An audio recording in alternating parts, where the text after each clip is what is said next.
Sampun. Oh ya, kalau begitu kan tidak asing. Sebetulnya materi ini juga sudah saya upload di e-learning, ya, tapi karena harus ketemu begini, ya maka meskipun sudah saya sampaikan juga perlu saya buka ya, saya buka untuk kita simaklah di sini. Anunya piye Mayang? Untuk share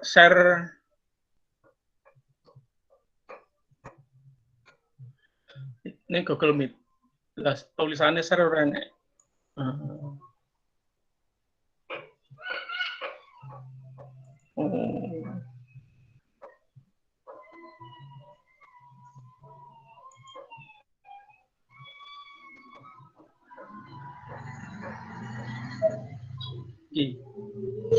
Emang iki sama bisa. Iki. Wes tak buka kono.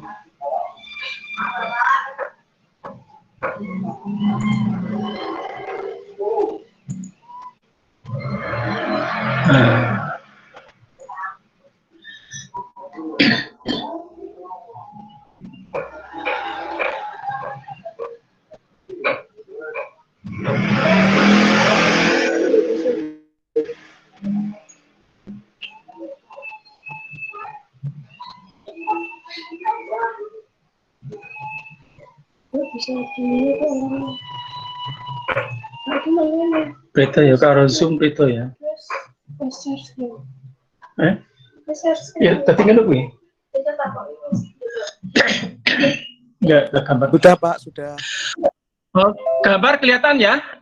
Kelihatan Tadi Pak. materi kelihatan ya? Kelihatan, oh ya. Pak, kelihatan. Ya, berbeda dengan Zoom. Kalau Zoom itu gambar saya kelihatan di layar. Nah, ini tidak ya, enggak apa-apa ya. Ya, jadi materi yang kita bahas adalah saya baca dulu saja, yaitu tantangan Muhammadiyah dan urgensi bermuhammadiyah. Ya, tantangan pertama itu pluralisme, liberalisme, dan sekularisme. Ya. Ini saya baca agak cepat saja karena cukup banyak slide-nya. Di kata pluralisme itu mempunyai paham atas keberagamaan.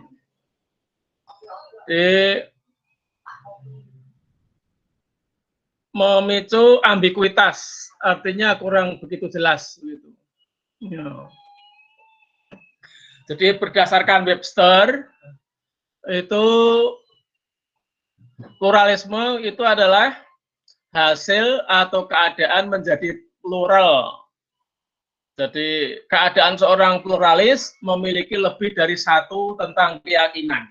Ya. Jadi orang yang punya keyakinan banyak.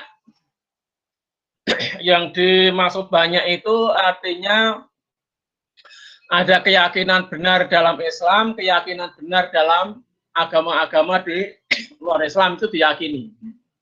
Ya. Nah, pluralisme juga dapat berarti kesediaan untuk menerima keberagamaan. Artinya untuk hidup secara toleran pada tatanan masyarakat yang berbeda suku, golongan, agama, adat, hingga pandangan hidup. Pluralisme mengimplikasikan pada tindakan yang bermuara pada pengakuan kebebasan beragama, kebebasan berpikir, kebebasan mencari informasi, sehingga untuk mencapai pluralisme diperlukan kematangan dari kepribadian seseorang atau kelompok orang. Jadi kalau kepribadiannya luar biasa, itu sebetulnya baru aman ya untuk menjadi seorang pluralis. Tapi kalau wawasannya kurang luas, nah itu bisa berbahaya. Masih tentang pengertian, jadi istilah pluralisme dalam semua ranah kehidupan, pada sosial, politik, ekonomi, dan khususnya agama, dimunculkan oleh orang-orang yang maunya agar ada kehidupan bersama, saling rukun satu dengan yang lain. Kelihatannya tujuannya bagus ya, kelihatannya rukun sesama manusia. Tapi begini, suatu paham yang mengajarkan bahwa semua agama adalah sama. Dan karenanya kebenaran setiap agama adalah relatif. Oleh sebab itu, setiap pemulung agama tidak boleh mengklaim bahwa hanya agamanya saja yang benar, sedangkan agama yang lain salah. Jadi seorang pluralisme dalam agama itu ya Katolik ya benar, Kristen ya benar, Konghucu ya benar, Islam juga benar, dan begitu. Di pluralisme agama juga mengajarkan bahwa semua pemeluk agama akan masuk dan hidup berdampingan di surga. Nah, akhirnya kan seperti itu. Dalam tahap tertentu, pluralisme sinonim dengan toleransi antar pemeluk agama, yang satu dengan pemeluk agama yang lain. Artinya pluralisme menerima kemajemukan orang beragama. Dengan pengertian ini, hampir semua orang Indonesia pluralisme, karena di negeri ini paling atau sekurang-kurangnya sangat toleran dibanding negeri manapun di dunia. Ya, dalam tingkatan empirik, nah, gitu. Mestinya menerima kemajukan berarti menerima keperbedaan, mestinya. Ya, menerima perbedaan bukan berarti menyamaratakan, mestinya begitu. Melainkan justru mengakui bahwa ada hal atau ada hal-hal yang tidak sama. Menerima kemajukan, misalnya dalam bidang agama, bukankah berarti membuat gaduh-gaduh agama sehingga kekhasan masing-masing terlebur atau hilang? Itulah kesalahan pikir kaum pluralis. Kemajemukan juga bukan berarti tercampur baur dalam satu frame atau adonan. Justru di dalam pluralisme atau kemajemukan, kekhasan yang membedakan hal agama yang satu dengan yang lain tetap ada dan tetap dipertahankan. Justru harus itu. Pluralisme berbeda dengan sinkretisme, penggabungan, dan asimilasi atau inkulturasi. Ya. Pluralisme tidak persis sama dengan inkulturasi, kendati di dalam pluralisme atau kemajemukan bisa terjadi inkulturasi, di mana keaslian tetap dipertahankan. Jadi yang benar itu mestinya ya mengakui keperbedaan, mestinya. Maka lalu secara subjektif dalam Islam itu ya pluralitas berbeda dengan pluralisme. Kalau pluralisme itu menyamaratakan agama, tapi kalau pluralitas itu ada keberbedaan di dalam orang beragama. Semuanya dalam keadaan rukun, itu pluralitas. Nah, karena propaganda pluralisme itu sebetulnya sesat pikir, kan, gitu. Ya akhirnya terjadi keanehan. Terjadi keanehan bahwa paham pluralisme dalam arti gaduh-gaduh agama banyak dijalankan dan kian disebarkan oleh kalangan muslim itu sendiri. Nah, repotnya. Kelompok Islam yang dianggap mendukung pluralisme agama adalah jaringan Islam liberal. Di halaman utama statusnya tertulis dengan nama Allah, Tuhan pengasih, Tuhan penyayang, Tuhan segala agama. Itu kaum liberalis di dalam Islam. Sebenarnya Islam bukan agama yang bersumber dari gagasan manusia. Sebagai agama wahyu, Islam mengajarkan toleransi, kerukunan antar umat beragama, tetapi tetap menjaga keaslian, kemurnian, dan keutuhan ajaran yang bersumber pada wahyu, Al-Quran, dan As-Sunnah. Nah, ini yang harus kita sadari, ya. Islam bersumber dari wahyu, tetapi mengajarkan toleransi, mengajarkan kerukunan umat beragama, bukan menyamakan semua agama. Nah, dalam rangka menjaga kerukunan antar umat beragama tidak boleh mengorbankan keaslian, keutuhan, dan kemurnian Islam itu sendiri. Satu contoh kalau membuka percakapan itu, Islam itu ya Assalamualaikum warahmatullahi wabarakatuh. Itu keaslian. Jangan ikut-ikutan salam sejahtera untuk kita. Jangan ikut-ikutan namo taso bhagavato. Jangan ikut-ikutan agama lain. Nah, itu namanya lebur. Kita assalamualaikum, tetapi menghargai orang-orang yang mengutarakan salam waras. Nah, gitu ya. Nah, tokoh juyuk di Indonesia itu konon ada 50 orang. Banyak cukup ya tokoh-tokoh ini. Selanjutnya kita jelaskan kesalahan pluralisme. Dalam tingkatan yang paling ekstrim, pluralisme menghendaki bahwa semua agama sama. Mengingkari perbedaan asasi setiap agama.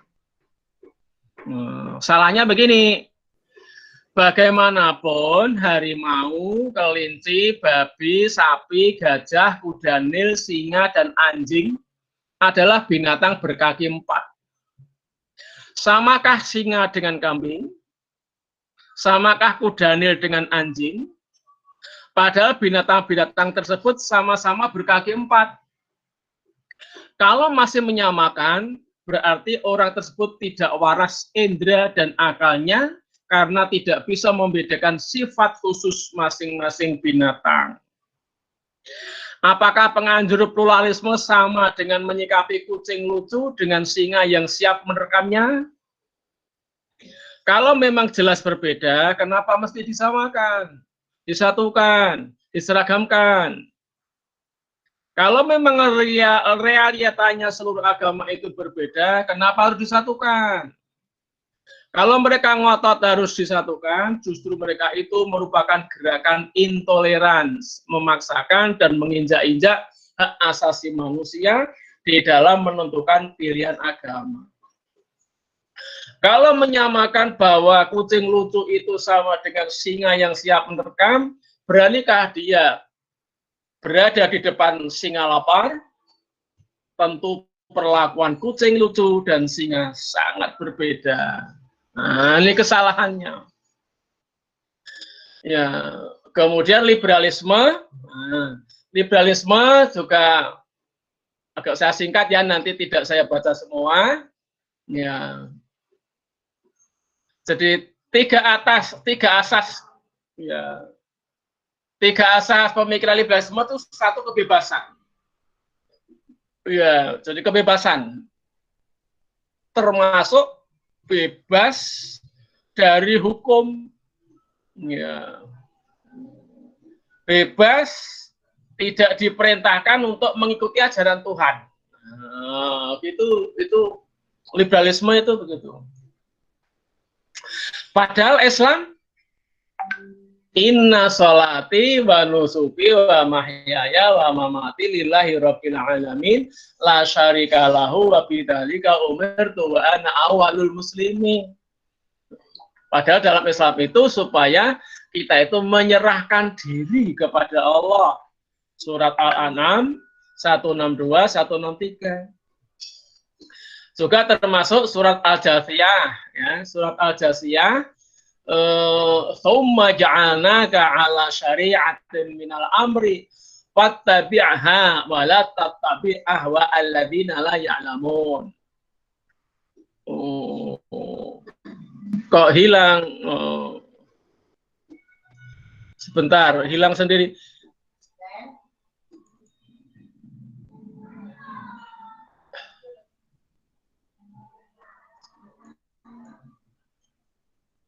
Iki.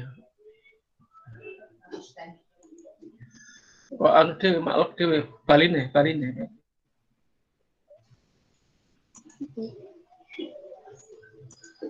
Oh, ya.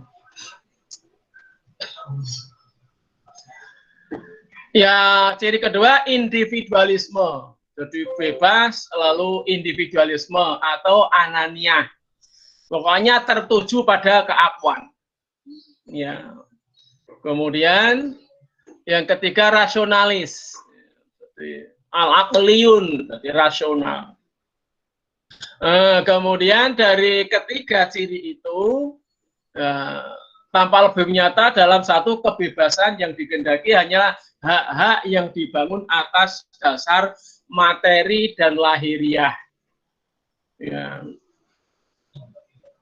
Materi dan lahiriah, bukan sesuatu di luar materi yang dapat diempiri. Ya. Dengan cara mengetahui, dengan cara menggunakan indera, eksperimen, dan rasio. Di luar itu tidak. Negara dijauhkan dari semua yang berhubungan dengan keyakinan agama. Itu yang kebebasan menuntut tidak adanya satu yang pasti dan yakin. Keyakinan terhadap sesuatu hanya mungkin dicapai hakikat setelah melalui perantara akal dari hasil percobaan. Ya, kalau materi memang demikian, tapi kalau yang bukan materi kan tidak. Ya. Lalu negara berkewajiban melindungi rakyatnya. Ya. Artinya ya termasuk orang-orang yang tidak berkeyakinan agama itu harus dilindungi. Nah, begitu. Ini nanti akan terkait dengan HIP, haluan ideologi Pancasila. Nah, puncak liberalisme adalah membentuk liberalitas berada di luar garis seluruh agama yang ada, dan tidak seorang pun dari mereka yang mengklaim ada hubungan dengan satu agama tertentu, walaupun yang menyimpang sekalipun, itu harus terbebas. Meskipun menodai agama Islam sak kemenge, nah itu harus diberi kebebasan kan gitu. Ini gejalanya di negara kita tampak. Kemudian yang ketiga, sekularisme. Jadi sekularisme itu berarti sekarang dan di sini. Itu sekulum, sekarang dan di sini. Ya, sekarang itu berarti kehidupan dunia ini. Di sini ya di dunia ini kan. Jadi tidak mengakui yang akhir atau akhirat. Nah, doktrin sekularisme itu adalah ad-dima lillahi lillah wa ad-dima li qaisara li qaisara. Berikan hak Tuhan itu kepada Tuhan dan berikanlah hak kaisar itu kepada kaisar. Artinya bahwa pemimpin negara itu tidak berurusan dengan agama. Kemudian urusan agama tidak berhak untuk urusan kenegaraan. Ya, contohnya itu di masjid tidak boleh berpolitik. Ya, itu sekularisme. Ya. Masjid kan hanya untuk ibadah, sholat saja. Jadi jangan bicara politik. Nah, itu namanya sekularisme. Ya. Ya. Perwujudan dalam negara sekuler, nah itu satu, setiap pengangkatan pejabat negara disumpah atas nama rakyat, bukan atas nama agama apapun. Institusi agama tetap mendapatkan perlindungan dari pemerintah dalam menjalankan kegiatannya dan persoalan anggaran. Ya, jadi pastinya ya harus diberi anggaran, tapi sekarang ini semua pondok pesantren kolab semua karena wabah pandemi, lalu tidak ada subsidi dari pemerintah sama sekali, sehingga semua pesantren di Indonesia mengeluh kepada Menteri Agama kan gitu ya. Saya lihat dari BKMT, Badan Kontak ya, Masjid. Penghapusan perlindungan khusus yang diberikan kepada kelompok agama. Pembatasan sekolah keagamaan atau mengkonversikan sekolah agama ke sekolah umum yang menjamin pemenuhan pendidikan bagi setiap anak yang berbeda agama. Gejalanya mau ada bahwa agama akan dilebur di dalam PPKN. Ini contohnya, ini adalah pikiran sekularisme. Pendidikan agama harus bersifat non-denominasional dan multi agama. Jadi pendidikan agama seorang di SD begitu diajarkan sekaligus agama-agama yang ada di dan hidup di Indonesia sekaligus. Itu maksudnya. Jadi jangan sampai hanya diajarkan Islam saja, jangan sampai hanya diajarkan Katolik saja, enggak, dimanapun.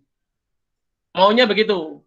Maka dalam Eka Sila itu adalah ketuhanan yang berbudaya, itu seperti itu. Nah, budaya kan unsurnya banyak. Itu pikiran sekularisme. Tidak ada agama yang harus diajarkan sebagai fakta. Tidak ada agama yang digambarkan lebih tinggi daripada yang lain. Kalau itu fakta, di luar fakta bukan. Pendidikan juga harus mencakup cara-cara non-religius untuk melihat di dunia ini. Jadi tidak akan mengecualikan referensi agama di mata pelajaran lain seperti sejarah dan seni. Penghapusan hukum penghujatan atau penodaan agama. Jadi kalau ada orang menghujat tentang agama Islam, itu harus tidak boleh dihukum. Nah, itu sekularisme itu begitu. Mendukung perlindungan orang yang menganut suatu kepercayaan, namun tidak melindungi kepercayaannya. Kamu beragama Islam, dilindungi manusianya, tapi agama Islamnya tidak. Sepenuhnya menentang diskriminasi terhadap orang karena kepercayaan agama mereka. Jadi tidak boleh ada diskriminasi. Hukum harus tidak membatasi kritik agama yang masuk akal dan kuat. Ya. Maka ketika dulu itu Armando mengatakan Din Sabudin dungu, itu sah-sah saja. Menurut sekularisme. Hukum harus tidak membiarkan hasutan untuk membenci agama. Ya. Tetapi kalau hukum harus tidak membiarkan hasutan untuk membenci agama.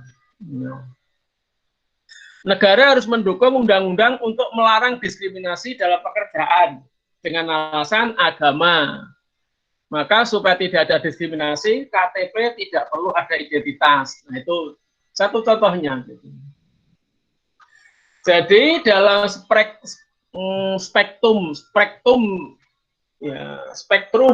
yang lebih luas, sekularisme menghendaki bahwa dalam urusan ipolexos butham kamrata, ideologi, politik, ekonomi, sosial, budaya, pertahanan rakyat semesta. Itu ipolexos butham kamrata.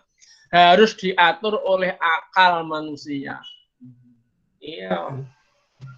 Itu maksudnya maunya sekularisme seperti itu. Nah, setelah dijelaskan hakikat masing-masing dari pluralisme, liberalisme, dan sekularisme, tampak bahwa ketiganya dapat dipandang sebagai tiga serangkaian penghancur agama. Inklusif Islam, lebih mikro di dalamnya Muhammadiyah. Tiga serangkai ini telah lazim dipandang sebagai penyakit keagamaan yang disebut sepilis. Jadi tantangan pertama Muhammadiyah itu adalah sepilis, sekularisme, pluralisme, dan liberalisme. Itu disingkat sepilis. Ya. Nah, produk-produk pandangan hidup, ini banyak sekali ya. Satu, ya. Kemudian ada tokoh ini kebetulan ini berada di kalangan Nahdliyin ini, Sumanto Al-Qurtubi. Dan saya sudah ketemu beberapa kali dalam seminar begitu. Ya, dia dulu dosen UIN Wali Songo, sekarang ini dosen di Arab Saudi. Agama bukan produk Tuhan. agama adalah penjajah budaya dan pemasung intelektual. Kita sering itu bahwa kita dijajah oleh Arab, Mas.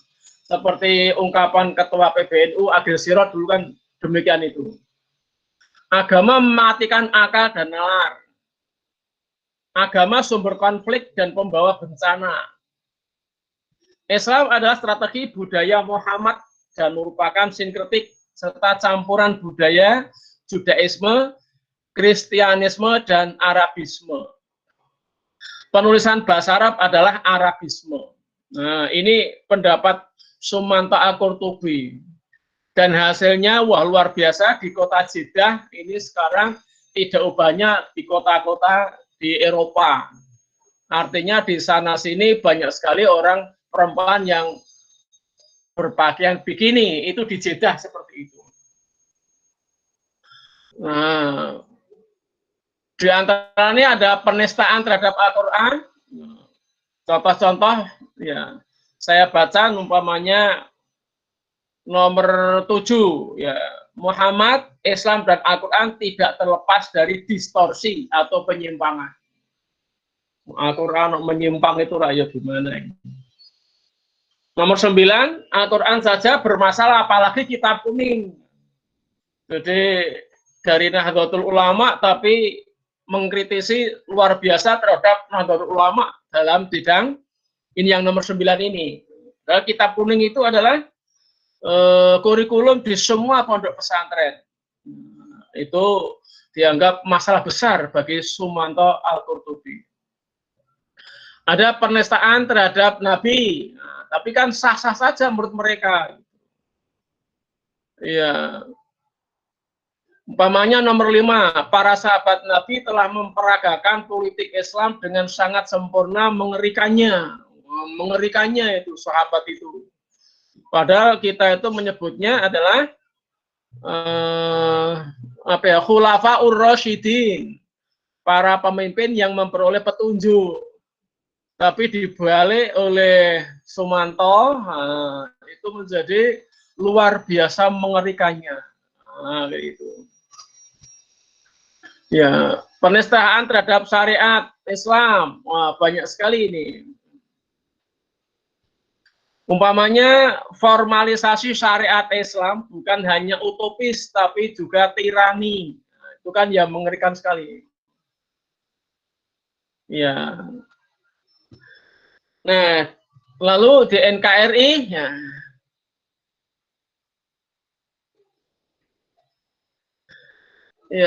Indonesia itu satu-satunya negara yang di dunia tidak ada duanya. Jadi bentuk negara itu 1 agama, 2 sekuler, nah 3 itu Pancasila. Nah, pengalaman ini berdasarkan pengalaman selama ini tergantung siapa yang menjadi lokomotif negara kita ini. Di suatu saat tampak condong ke arah sekuler.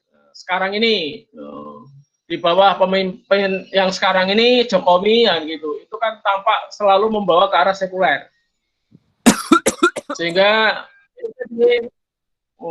Islam itu menjajah, Arab itu menjajah. Umpamanya seperti itu. Tapi suatu saat condong ke arah agama. Sekarang ini tampak sekali ada pertentangan tentang HIP dan Pancasila, ketuhanan yang Maha Esa. Itu wakilnya dari HIP itu adalah ya dari PDIP. Nah, ternyata anggaran dasar dari PDIP adalah Pancasila itu Trisila, Ekasila, Gotong Royong. Itu ternyata anggaran dasar PDIP. Nah, itu akan dibuat ke sana. Sehingga muncul hari lahirnya Pancasila tanggal 1 Juni yang dulu tidak pernah ada. Hari itu sebagai diperingati. Peringatinya adalah hari kesaktian Pancasila tanggal 1 Oktober. Nah, kemudian bergabung 30 September tidak ada. Nah, dia tidak ada. Ya, jadi tinggal siapa yang berada di atas itu akan ditarik-tarik ke sana terus. Negara kita itu akan seperti itu. Ya, tidak saya lanjutkan. Nah, wacana ini ya, saya langsung wacana kontemporer, tantangan Muhammadiyah ini.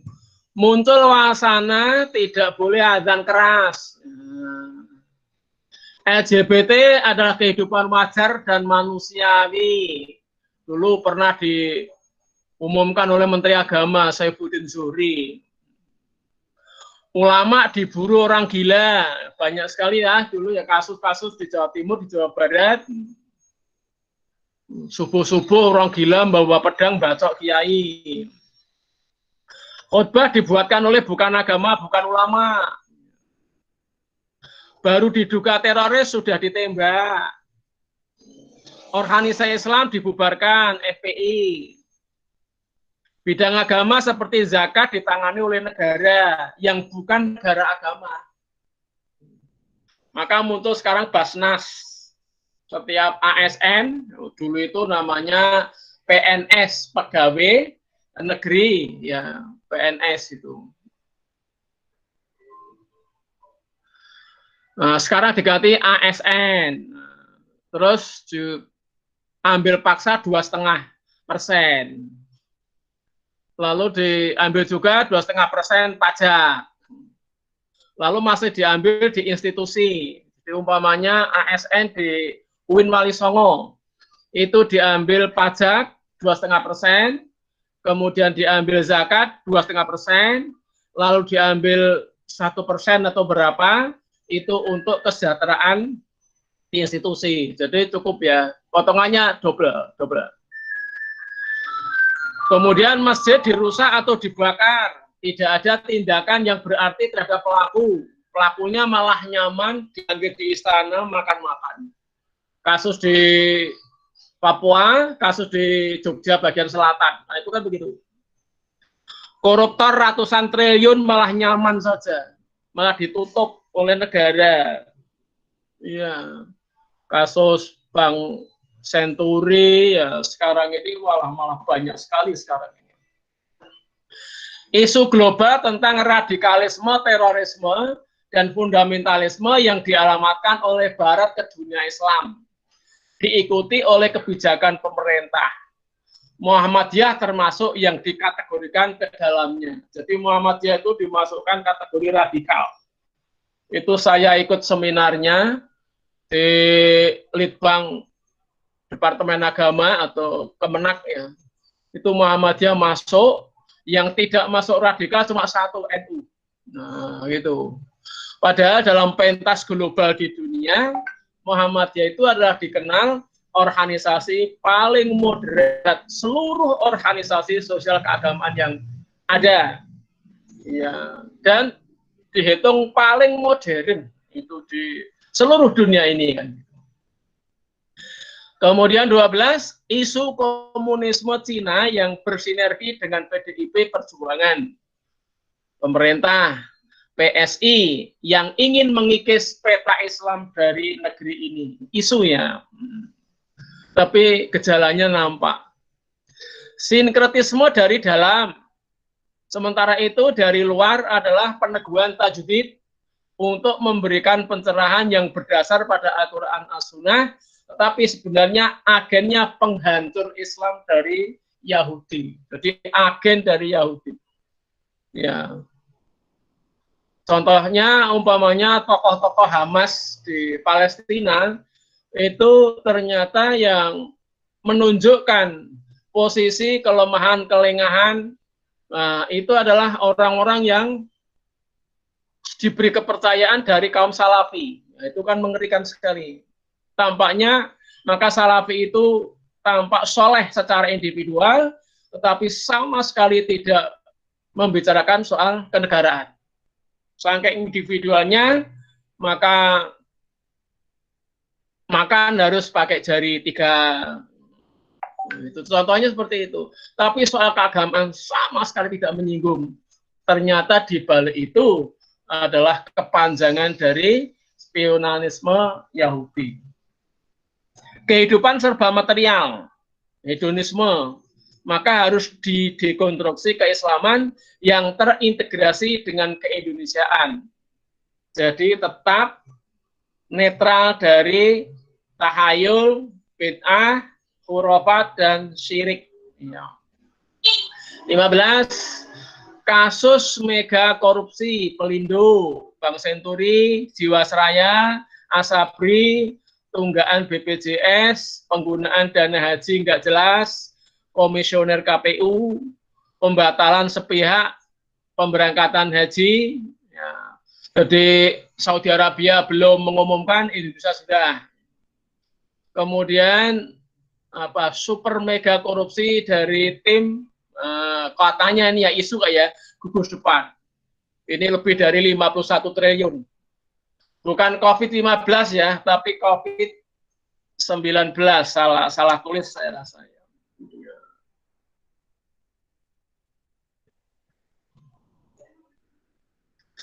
Penghapusan kosakata kafir dalam percaturan sosial kemasyarakatan. Jadi ya ayyuhal kafirun itu tidak boleh diterjemahkan wahai orang-orang kafir, tidak boleh. Nah, ini kan ya gimana ini? Peleburan pendidikan agama dengan PKN. Stigma radikalisme bagi ekspresionisme agama. Legalitas LGBT, hilangnya upacara Hari Besar Nasional Kesaktian Pancasila. Ya. Pergeseran Hari Cuti Nasional Lebaran diganti cuti Natal dan Tahun Baru. Nah, di saya itu sebagai ASN, hari kedua itu sudah masuk kerja, sudah ujian komprehensif. Kalau di kita ya OSCE itu ya, jadi hari kedua. Nah, nanti cuti panjangnya di hari Natal dan Tahun Baru. Itu isu ya. Tapi nyata gitu. Nah, jadi banyak isunya. Memutar balikan hari lahir Pancasila dari 18 Agustus 45 diubah menjadi 1 Juni 45. Muncul kafir Pancasila RUU HIP dari wakil rakyat dengan memeras Pancasila menjadi Trisila, dari Trisila menjadi Ekasila dalam rumusan agama yang berkebudayaan, yaitu gotong royong. Nah, ketika gotong royong, kata ketuhanan hilang. Lalu lembaga keuangan lepas selanjutnya dikuasakan asing. Umpamanya Bukopin, ini baru saja ya. Ada 7 bank ini kolab ya. Ini karena dikuasakan pada asing. Ada Bukopin, ada Mayapada, ada apa lagi kan? Pak, permisi Pak. Izin memotong Pak. Ini kebetulan udah jam 9.35. Dokter Nur Yazid udah nunggu di roomnya. Ada jadwal ya, Dokter Nur Yazid. Sampai jam berapa Pak ya? Tinggal dikit ya sudah kalau begitu.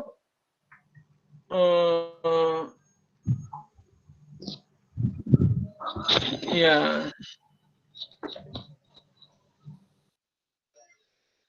Ya, saya tutup. Jadi itu yang saya sampaikan. Mestinya sampai jam berapa? Kan belum habis ya jamnya ya. Ya nantilah. Nanti saya dikatakan korupsi, saya kan nggak enak. Ya. Presiden iya. Nah. Sementara itu pengantar saya. Barangkali ada pertanyaan, kami silakan.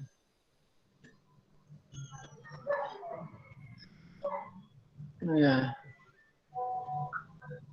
Jadi kalau sekiranya sudah ditunggu oleh Dr. Nur Yazid, ya sudahlah kita akhiri saja ya. Jadi bahannya silahkan kamu baca di e-learning. Kalau sekiranya kamu pengen punya ya bisa diunduh nggak itu? Bisa diunduh ya apa yang sampaikan itu. Karena ujian latihan soalnya akan ditutup nanti jam 23.59 menit. Jadi tolong kamu juga mengerjakannya ya setelah mengikuti kuliah ini. Kita akhiri kalau begitu. Kita akhiri ya. Iya, Pak. Iya, Pak. Iya. Iya, Pak. Ya, ya mudah-mudahan ya itu bahan jadi cukup banyak ya. Jadi tantangannya, jadi konklusinya begini.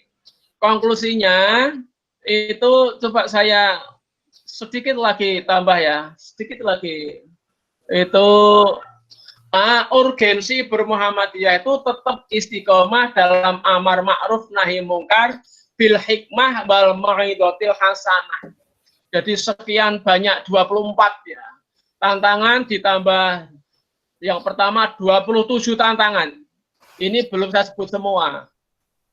Nah, ini urgensinya 1, 2, 3, 4, 5, 6, 7. Ya, kemudian simpul himbauannya seluruh mahasiswa harus diperlakukan sebagai kader Muhammadiyah.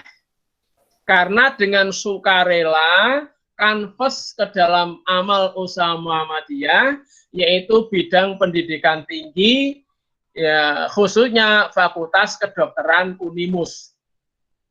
Saudara dipersilakan mengkritisi di mana letak kesalahan Muhammadiyah dari parameter apapun, keagamaan, kepemerintahan, kebudayaan, kalau memang ada. Wujud kritisisme eksistensional dengan membandingkan dengan yang di luar Muhammadiyah. Silakan. Selanjutnya terserah pada saudara, apakah tetap dalam dulumat atau keluar menuju cahaya terang benderang, yaitu Islam yang berkemajuan. Nah, disinilah kemudian saya tutup. Semoga ada manfaatnya bagi setiap warga Muhammadiyah. Alhamdulillahirabbil alamin. Wassalamualaikum warahmatullahi wabarakatuh. Waalaikumsalam. Waalaikumsalam warahmatullahi wabarakatuh. Ya. Waalaikumsalam. Ya. Terima kasih, Pak.